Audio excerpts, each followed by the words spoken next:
Estamos na Red Zone, seus loucos pro futebol americano. Como é que vocês estão? Como foi o seu domingo de futebol americano? Como foi a NFL para você?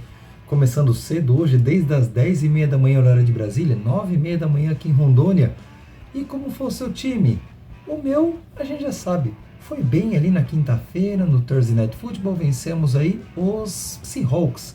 Agora, o seu time jogou essa semana ou ele estava de bye? Se jogou, foi bem, foi mal? Eu quero saber, deixa aqui nos comentários. Meu final de semana quase teve aí uma complicação por conta de queda de energia. Dona Energisa não colabora também, mas graças a Deus não passou aí de 10, 15, 20 minutos, não me recordo o tempo que a gente ficou sem energia, deu para voltar a acompanhar os jogos. E é por isso que eu estou aqui agora para trazer resumo dos principais destaques deste domingo de NFL para vocês. Mas antes de falar sobre esses jogos, deixa seu like, se inscreva no canal se não for inscrito ainda. Também compartilhe com seu amigo porque isso ajuda os números do YouTube e a facilitarem a vida aqui do canal. E comente, porque o seu comentário também indica que o vídeo é legal, fazendo com que o canal seja distribuído para mais pessoas aí pelo canal ou pela plataforma do YouTube. Aproveite também, não esqueça de ativar o sininho das notificações, porque assim você recebe os avisos de novos vídeos todas as semanas aqui na plataforma. Já fizeram tudo isso? Então vamos embora para o vídeo, solta a vinheta. Vamos começar com a saraivada lá de Dallas. Afinal de contas, para nossa tristeza, será bem para o torcedor dos Cowboys, esse é uma tristeza porque o time não está nada bem nesse ano. Para os rivais, nada melhor do que uma tropeçada gigantesca de um time para fazer a gente sorrir mais alegremente ainda. Afinal de contas, os Lions venceram aí os Cowboys por 47-9, sem dó, nem piedade, nem medo de ser feliz lá em Arlington, no Texas. E a vingança é um prato que se come frio. Falei sobre isso lá nos previews na quinta-feira, e essa vingança nada mais é do que, acho que aquela raivinha que ficou na mente dos jogadores do Detroit Lions, desde aquele último jogo da temporada passada, a temporada regular, que teve ali uma conversão de 2 pontos que não foi validada por conta de um jogador que havia se declarado como elegível, mas os árbitros entenderam que era o outro cara do outro lado da linha, deram como jogador ilegal para receber passe e não valeu de nada. O negócio ficou marcado na cabeça dos jogadores, provavelmente da comissão técnica, de todo mundo lá em Detroit. Eles voltam para Dallas e descem, mas descem o sarrafo no time dos Cowboys. Jared Goff mostrou para o Dak Prescott como é que se joga futebol americano, porque fez aí 18 passes completos de 25 tentados, 315 jardas e 3 touchdowns. O Prescott, já bem mais singelo, 17 de 33, 178 jardas e 2 interceptações. E não satisfeitos, né, o time dos Cowboys já também levando uma saraivada no final do jogo, colocou em campo o Cooper Rush, que no final acabou lançando aí 8 passes de 11 tentados, 46 jardas e 1 interceptação. 2 quarterbacks, 3 interceptações e nenhum touchdown marcado, nem por terra, nem pelo ar. Apenas 3 field goals. Enquanto isso, os Lions tiveram um total de 184 jardas corridas, sendo que David Montgomery teve 80 jardas e 2 touchdowns anotados, e os Cowboys correram míseras 53 jardas, sendo que o Rico Dowdle foi o que mais correu aí com 25 jardas totais. Fraco. Isso porque os Lions ainda tiveram um dobro de faltas marcadas contra si. Foram 8 totais, ou seja, foram 4 para os Cowboys, 8 para o time de Detroit. Os Cowboys foram totalmente dominados em casa. Agora, como explicar Mike McCarthy ainda no cargo de head coach e Dak Prescott como quarterback mais bem pago da liga, hein, senhor Jerry Jones? Um dos jogos mais legais de se ver neste domingo, Texans 41-21 Patriots. Para Isaac, 41-21 foi uma lavada. Não deixa aí esse vareio, entre aspas, meio que te enganar, tá? Não deixa te enganar não, porque foi um jogo até mais equilibrado do que pareceu. Os Patriots estavam aí também estreando seu quarterback novato como titular. Então Drake May teve sua primeira participação como titular dentro de um jogo de NFL. E vou dizer que aos meus olhos não decepcionou. Para fazer, Isaac, mas espera aí, o menino lançou 2 interceptações. Como não foi uma decepção? Para um primeiro jogo contra um time tão bom contra os Texans, lançar 3 touchdowns e 2 interceptações não é nenhum fim do mundo. Muito pelo contrário. Ele lançou os 3 touchdowns sem deixar meio que se esmorecer pelas 2 interceptações lançadas. Então ele mostrou uma certa resiliência para voltar para o jogo e continuar aí de cabeça em pé e marcando pontos para o seu time. Tá certo, foram 20 pontos de diferença no final, mas mostrou algo que talvez anime o torcedor de New England.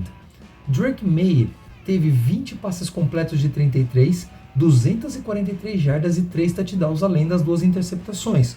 O jogo corrido da Nova Inglaterra é que realmente precisa de muito mais atenção. Foram apenas 82 jardas totais, sendo que seu maior corredor foi o próprio Drake Maye com 38, ou seja, falta running back aí. Ainda mandar embora o Stevenson. Alguma coisa errada não está certa lá em Nova York, lá na Nova Inglaterra, e precisa ser corrigida com urgência aí na área do lado terrestre do futebol americano dos Patriots. Demario Douglas, Keishon Butte e Hunter Henry foram os destaques no jogo aéreo, cada um anotando aí seu touchdown. Enquanto isso, os Texans se mantêm na liderança da AFC Sul. CJ Stroud teve 20 passes completos de 31 tentados, 3 touchdowns e 1 interceptação. O jogo corrido teve 192 jardas com Joe Mixon e Dameon Pierce com 102 e 76 jardas cada um deles, além de cada um anotar o seu touchdown. Stephon Diggs, Tank Dell e Joe Mixon receberam um touchdown cada um deles. Destaque máximo aí para o Joe Mixon, que teve touchdown tanto aéreo quanto terrestre. Excelente equilíbrio de jogo entre jogo terrestre e jogo aéreo faz com que os Texans se mantenham mais relevantes no jogo. Foi um bom jogo de estreia do Drake Maye e estou ansioso para ver os próximos jogos dele. Tomara que ele consiga se manter relevante e fazendo pontos para o time dos Patriots. Falcons 38, 20 Panthers. Pois é, mas você vai marcar justo esse jogo como um jogo de destaque? Destaque porque, querendo ou não, os Falcons estão na liderança da NFC Sul. Já vamos chegar lá. E outra, foi um jogo que começou mais parelho do que eu imaginava que começaria. Eu não sei se para o bem, mas que no segundo tempo, voltou a sua normalidade ali para o time do Carolina Panthers. Ou seja, o segundo tempo mostrou quem ainda é o Carolina Panthers. E os números de Andy Dalton ainda não foram assim tão distintos ou tão piores que o do Kirk Cousins, se você for acompanhar aí nas estatísticas. Só que as batalhas do turnover acabou fazendo com que os Falcons se dessem melhor. Vamos lá, Kirk Cousins teve 19 passes de 30 tentados, 225 jardas e 1 touchdown. O Andy Dalton teve 26 de 38, 221 jardas e 2 touchdowns. Ok, até aí tranquilo, só que ele também lançou 2 interceptações. O jogo terrestre também teve um equilíbrio aí, até um certo equilíbrio, tá? Os Falcons tiveram 198 jardas e 3 touchdowns. E os Panthers, 114 jardas. Mas faltaram efetividades, ou seja, faltou completar jogadas e fazer seus touchdowns também. Drake London foi quem anotou o TD aéreo dos Falcons, e nos Panthers, Deontay Johnson e Xavier Legette anotaram os touchdowns lançados por Andy Dalton. Como eu falei, o Falcons lidera a NFC Sul com 4 vitórias e 2 derrotas. E nós vamos falar do próximo, que está aí na vice-liderança, que é justamente o jogo entre Buccaneers e New Orleans Saints. E era uma batalha, vamos dizer assim, que direta por esta primeira/segunda colocação dentro da franquia sul da NFC. E pense no jogo com grandes reviravoltas. Vamos dizer assim que no primeiro tempo, tá? Segundo tempo já foi de boa para o Buccaneers. Porque os Buccaneers vão até abrir o placar e uma vantagem de 17-0. Ali no primeiro quarto ainda. E sabe quando dá aquela impressão de que o time assim, deu aquela relaxada? Nós estamos ganhando. Então, os Buccaneers fizeram algo parecido. E inclusive Baker Mayfield lançou 3 interceptações só nesse primeiro tempo. Ele estava até agora com 2 interceptações no campeonato inteiro. Agora ele tem 5, porque lançou 3 só nesse jogo. No segundo quarto, a coisa ficou tão feia para os Buccaneers que eles tomaram uma virada. O jogo foi para 27-24 para os Saints. Aí vem o segundo tempo. Aquele intervalo ali eu acho que caiu muito bem para os Buccaneers e não foi tão bom assim para os Saints. Eu acho que deu aquela freada no ímpeto que tomou conta do time ali de Nova Orleans. No segundo tempo, então, os Buccaneers voltam muito mais dispostos a estragar as intenções de festa no Caesars Superdome e fizeram 27-0 no segundo tempo, totalizando aí os 51-27 e a primeira derrota de Spencer Rattler como titular pelo Saints. Sim, Spencer Rattler foi o quarterback titular porque o seu titular Derek Carr teve uma contusão aí no quadril e pode desfalcar por pelo menos mais uma semana o time. Então, provavelmente, na semana 7 teremos os Saints com Spencer Rattler ainda como QB titular. Baker Mayfield, apesar das 3 interceptações, lançou 24 de 36 passes, 325 jardas e 4 touchdowns. Spencer Rattler teve 22 passes completos de 40, 243 jardas e um touchdown, até em números ok, só que 2 interceptações. E a grande diferença desse jogo se deu no jogo terrestre mais uma vez, mais um jogo onde o jogo corrido faz grande diferença para o time vencedor. Os Buccaneers anotaram aí 277 jardas contra apenas 81 dos Saints. Destaque para Sean Tucker e Buck Irving, cada um aí com 136 e 81 jardas e um touchdown cada um deles. No New Orleans Saints, quem teve mais jardas corridas foi o Alvin Kamara, que ficou limitado aí a 40 jardas e um touchdown. Destaque do jogo aéreo para Chris Godwin com 125 jardas e 2 touchdowns e para Sean Tucker e Cade Otton com outro touchdown cada um deles. Sean Tucker é marcando pelo chão e marcando pelo ar. Os Buccaneers também estão 4-2 na divisão sul da NFC, porém só não lideram porque enquanto os Falcons estão 3-0 na divisão, os Bucs estão 1-1. Perderam para os Falcons e ganharam ali dos Panthers. Tem mais jogos para disputar e se os Buccaneers não se policiarem direitinho, eles podem aí ter um desempate desagradável contra os Falcons, dependendo de como se der aí o resto da temporada de ambos os times. Só o futuro vai dizer isso para nós. E você, o que achou até agora desses destaques? Deixa aqui nos comentários o que você pensa desses jogos que eu comentei até agora. Diga quais jogos deveriam estar aqui na sua opinião que eu ainda não falei. E preste atenção nos próximos que eu vou falar, que talvez o seu time esteja aqui. Continuando aí, vamos falar de Cardinals contra Packers. Isaac, destaque nesse jogo? Sim, por um único destaque, por um único chamariz. Senhor Kyle Shanahan, o senhor anotou como é que se ganha dos Cardinals? Conseguiu fazer suas anotações? Pegou aí uma liçãozinha aí com o LaFleur? Pois é assim que se joga contra o time dos Cardinals, ok? Então, Jordan Love e companhia não tomaram conhecimento do time de Phoenix e passaram o carro por cima do Arizona Cardinals. Em jardas passadas, os números até que tiveram proximidade, né? Foram 214 jardas para Kyler Murray, com 22 passes completos de 32 tentados, e 258 jardas passadas para Love, com 22 passes completos de 32 tentados. Quase que iguais. Até aí, equilíbrio, ok. Mas indo muito mais além, o Jordan Love teve 4 touchdowns e uma interceptação, enquanto Kyler Murray teve apenas um touchdown. Ok, nenhuma interceptação, mas faltaram touchdowns para equilibrar mais ainda o jogo. O jogo corrido também fez diferença nessa partida, mesmo que não produzindo touchdowns para ambos os times. Foram 89 jardas para o Arizona e 179 para Green Bay. Romeo Doubs anotou 2 touchdowns dos 4 lançados pelo Love e os demais foram anotados por Christian Watson e Jaden Reed.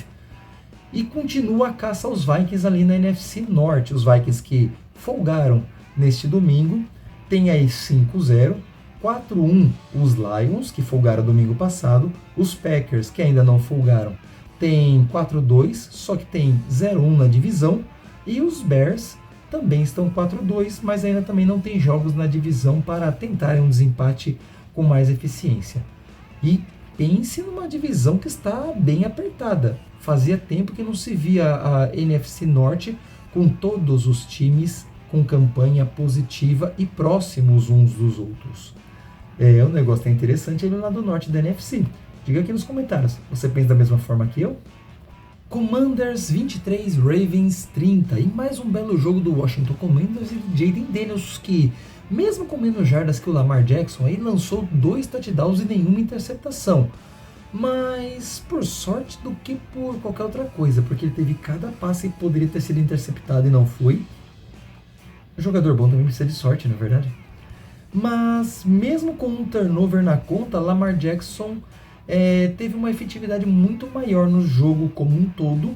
E no jogo terrestre, o Baltimore acabou se destacando e levando o time à vitória desta forma. Afinal de contas, vamos lá, Lamar Jackson teve 20 passes completos de 26 tentados, 323 jardas, um touchdown e uma interceptação, mais 40 jardas corridas. Jayden Daniels teve aí 200, 24 passes completos de 35 tentados, 269 jardas e 2 touchdowns. Porém, todavia, entretanto, o jogador mais eficiente a correr no time foi o próprio Daniels com 22 jardas corridas. Não deu para vencer o Baltimore Ravens, que é líder da AFC Norte com 4-2, seguido aí do Pittsburgh Steelers com 4-2 também, só que o Ravens está 1-0 na divisão. Quem vai se destacar nesse jogo terrestre dos Ravens é justamente o Derrick Henry, que anotou aí 2 touchdowns corridos, além de 132 jardas. Fez ou não fez diferença para o time de Baltimore? Uma posse de bola. Mesmo com um turnover, um touchdown a mais terrestre fez toda a diferença para o time de Baltimore. O Jayden Daniels está jogando bem. Perdeu, mas jogou bem. Pelo menos ele mantém o nível do time muito alto. O jogo começou truncado, primeiro quarto bem fraco em pontos, segundo quarto também não foi grande coisa, mas a partir do terceiro quarto o negócio foi show de bola, da forma que eu imaginei que seria, mas eu esperava isso desde o primeiro quarto. Eu esperava aí mais 60 pontos folgados aí dentro do placar, mas 53 eu creio que esteja de bom tamanho. Para terminar, vamos falar do Sunday Night Football, que foi um jogo destaque. Foi, só que um destaque bem negativo para o que eu esperava, principalmente do Cincinnati Bengals, que ok, venceu sua segunda vitória no campeonato, tá 2-4 agora, não tá mais 1-4, deixa a lanterninha para o Cleveland Browns, que perdeu para os Eagles, mas eu esperava muito mais do ataque do Cincinnati Bengals, eu esperava menos da defesa, e a defesa tá certo, foi contra Daniel Jones, no horário nobre. Daniel Jones no horário nobre é a mesma coisa que quase nada.